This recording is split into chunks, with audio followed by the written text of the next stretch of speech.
Allocution, l'invité, le ministre des Enseignements supérieurs et de la Recherche scientifique, a salué l'assistance et réitère son dévouement pour la promotion de la gente féminine.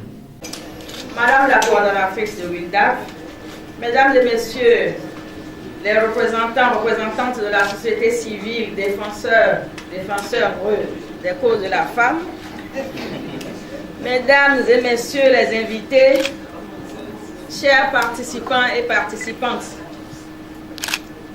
c'est avec plaisir que j'ai accepté de venir à ce rendez-vous de défense des causes de la femme. Comme vous le savez, mes combats ont toujours tourné autour de la promotion de la femme. Donc, dès que j'ai vu l'invitation, je me suis dit, je ne veux pas rester en dehors de ce qui se fait pour promouvoir la femme. Et comme vous le savez, dans le programme d'action du gouvernement, le pilier 2 est engager la transformation structurelle de l'économie. Et pour engager la transformation structurelle de l'économie, nous devons nous baser sur le capital humain de qualité.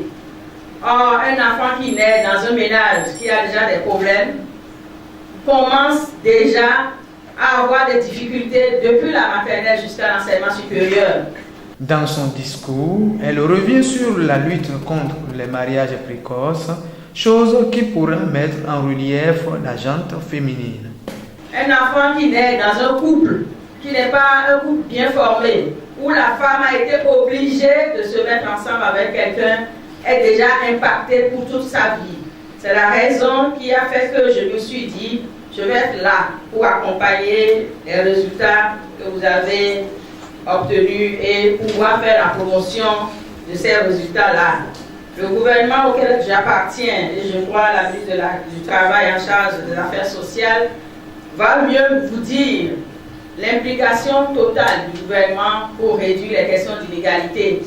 Nous avons la chance d'avoir un gouvernement où il y a les activistes de la condition de la femme.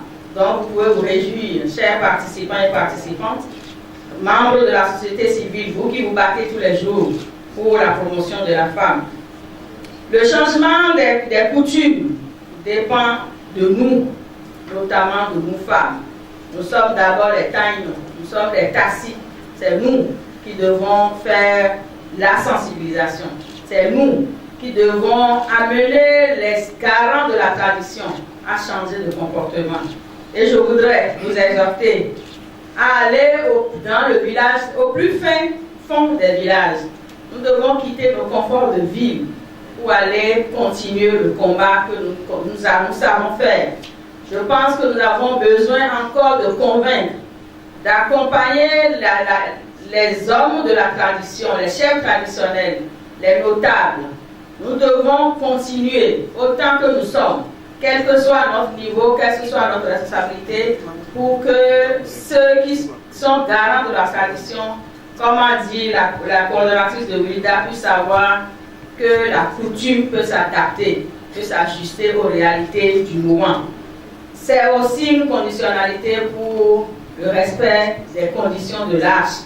La fille dans le système scolaire ne peut pas être entraînée vers le mariage forcé. Nous devons lutter pour que les enfants, tous les enfants, filles comme garçons, restent dans le système scolaire. Cette conférence a été couronnée par un théâtre sensibilitif et donne l'ouverture aux ateliers où le grand sujet de la précocité du mariage sera mis en réflexion approfondie. Le mec il a dit Django pareil. Tu t'entends quand tu parles? Tu t'entends quand tu parles? Demi et le maître dit pareil et tu es content. Moi il n'y a pas demi. Tu as demi aussi. Attends. Django! Je vais sortir ma chicotte.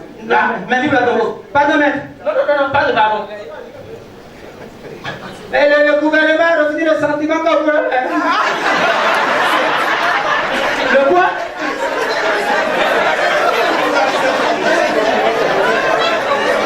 On dit le châtiment corporel. On dit le châtiment corporel.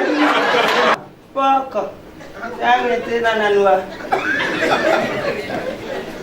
Dans tous les coins, recoins, Proche, lointain, partout, nulle part, ici, là-bas, ailleurs, tout proche, virgule.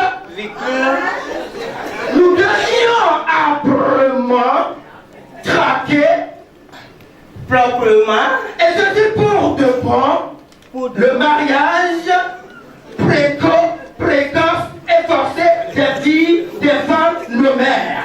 Point. Hello maman, hello ministre. Django, tu suis? Vous y êtes.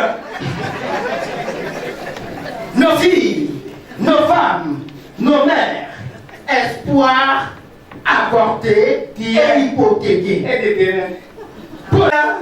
Les chefs traditionnels, tout le monde dans le Bénin, qui a encore tellement de gangrènes comme mon maître a éliminé de ce pays.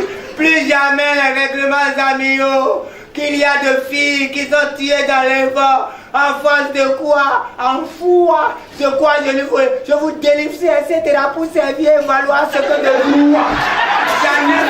Alors, que fais-tu, toi, citoyen béninois, pour éradiquer ce phénomène qui ruine l'avenir de nos jeunes frères?